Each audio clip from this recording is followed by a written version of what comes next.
Damer og herrer, aftenens udsendelse står i filmens tegn. If this show starts and you're not in it, you'll regret it. Maybe not today, maybe not tomorrow, but soon and for the rest of your life.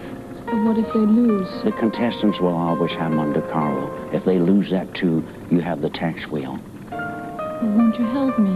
I got a job to do. Where I'm going, you can't follow.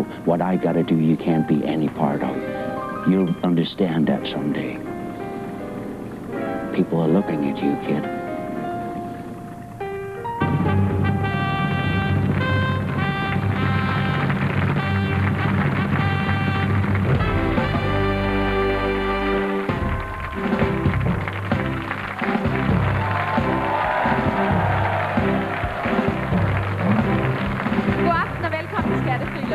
Der i aften er et rent filmeventyr, ikke i Casablanca, heller ikke sammen med Indiana Jones, men i Rungsted hos familien Fondue. Vores søn, Kurt Ulrik, får sig en stor oplevelse. Fordi han har købt mad på en grillbar alene.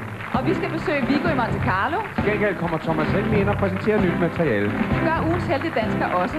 Og så sidder der 3 glade deltagere klar til et skattefrit eventyr. Charlotte Kjær, 19-årig lærervikar fra Odense. Anders Sørensen, 40-årig overkonstabel fra Vejle. Christel Laursen, 27-årig frontsælger fra Bramming.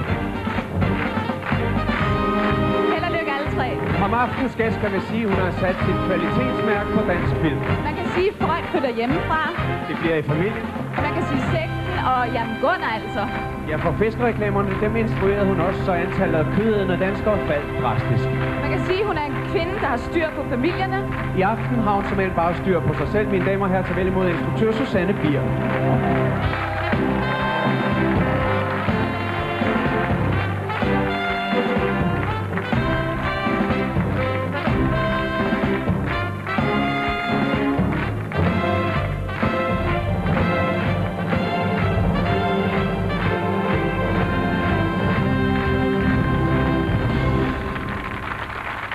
Ja, okay. Filmmusik skal jo lyde sådan, ikke? Det skal det. Eller var det for svulstigt? Ej, det var skønt. Nå, okay.